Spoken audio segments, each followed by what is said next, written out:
It is totally their responsibility. And if they had taken care of the business earlier, we wouldn't be in this situation right now.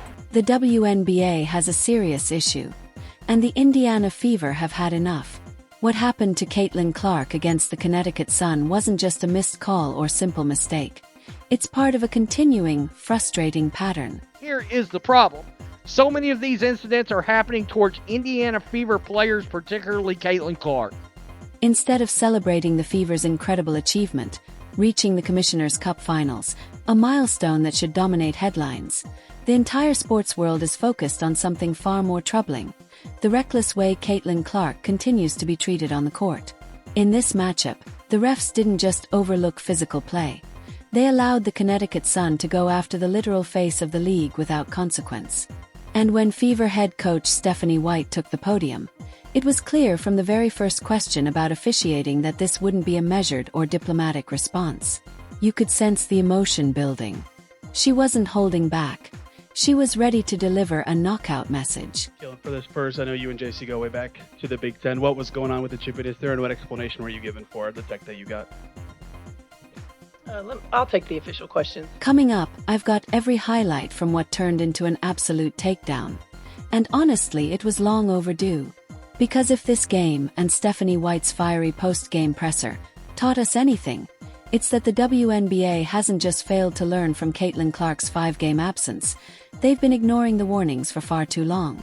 The Fever have officially reached their breaking point, so today, we're diving into the on-court chaos, White's post-game smackdown, and the sports world's growing outrage that's putting the WNBA under a massive spotlight.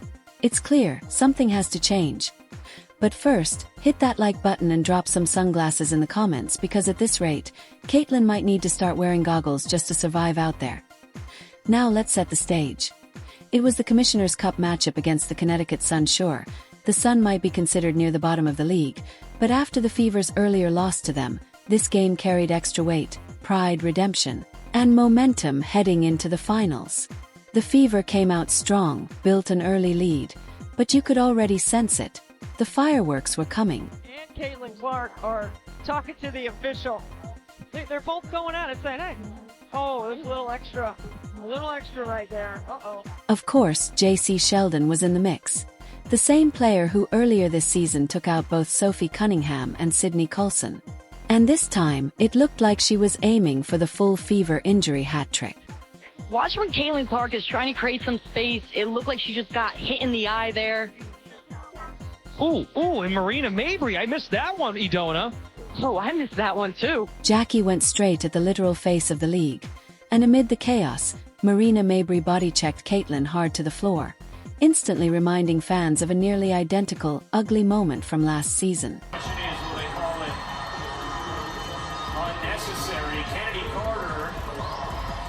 In one brutal sequence, the Connecticut Sun managed to pull off two of the WNBA's most recognizable cheap shots against Caitlin Clark: the eye claw and the blindside body check.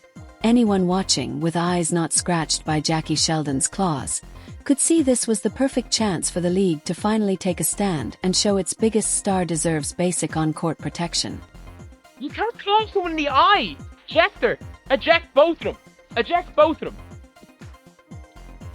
So there's nothing there. There's nothing there. Nothing there. JC Sheldon claws her in the eye.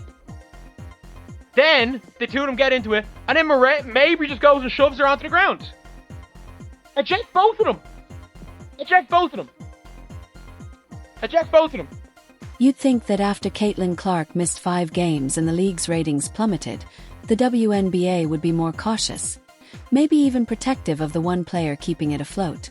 But nope, this is the WNBA, and instead we got this. Wait, JC Sheldon got away with clawing her in the face. Caitlin got teed up for getting clawed in the face. They didn't even call it a common foul. They didn't call it a common foul. They didn't even call it a common foul. Oh my God. They don't care about players. They don't care about players. No ejections were called, and somehow Caitlin Clark was the one slapped with a technical foul. Completely unbelievable. Then came the reaction, as fans, analysts, and even former players didn't just express outrage. They were absolutely furious. When I tell you social media is setting the WNBA on fire right now, not in a good way. That's the understatement. The entire basketball world began calling out the WNBA for its awful treatment of Caitlin Clark. Even Sentinel didn't bother making jokes this time. He just posted the raw footage, because the situation was already so ridiculous, reality felt stranger than fiction.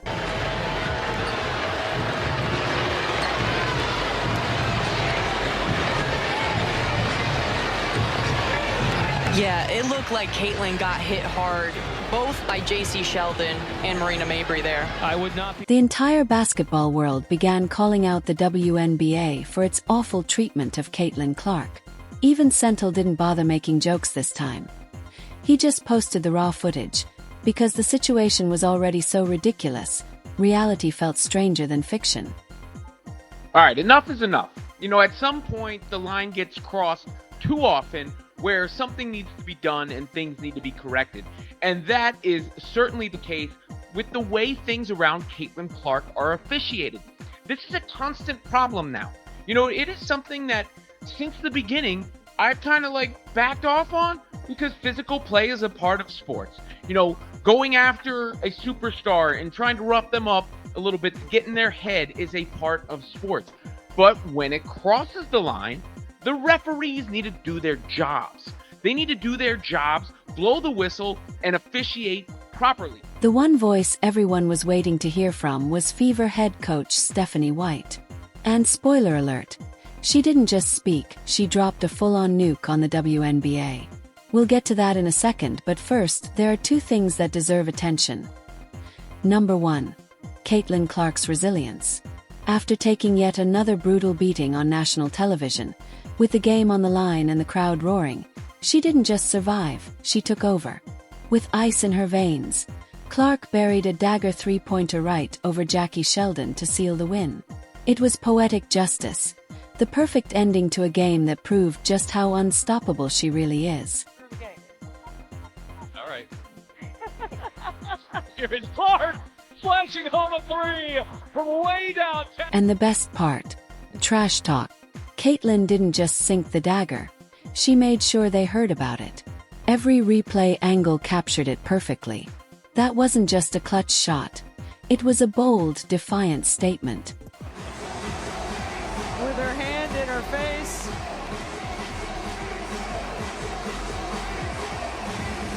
Competitive. But then came the best part. After the game, the Fever themselves posted Caitlin's slow-motion reaction on X. That wasn't just a celebration. It was a message. And of course, there's one more thing we can't overlook.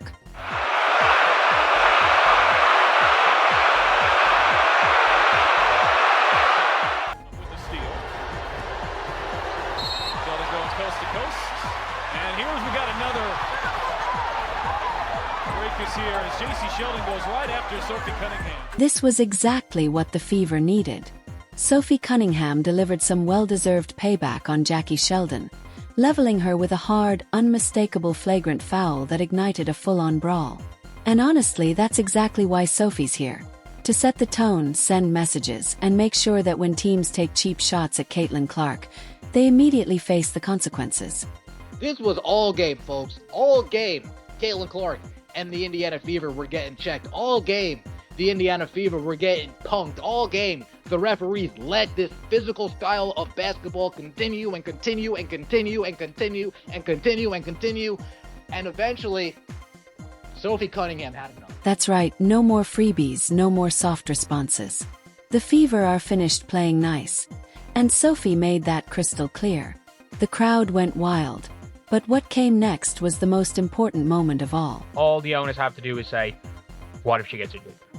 It's like, we are not committing to this because she can get injured again. If she gets injured again, it's over.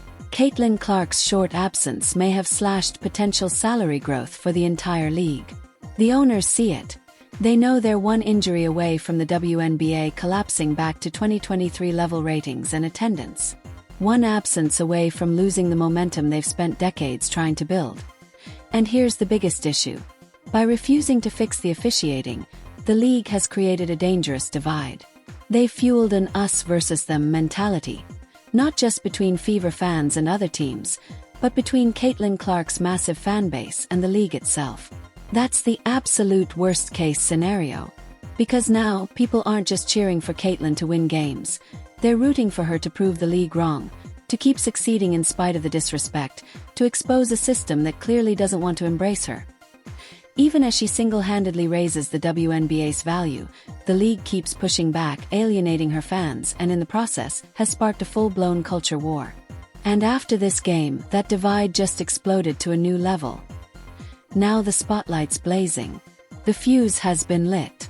What happens next will define the league's leadership. Because like it or not, the WNBA is staring down a massive PR crisis it can no longer ignore. If you made it this far, drop a basketball emoji in the comments. And as always, thanks for watching. See you next time.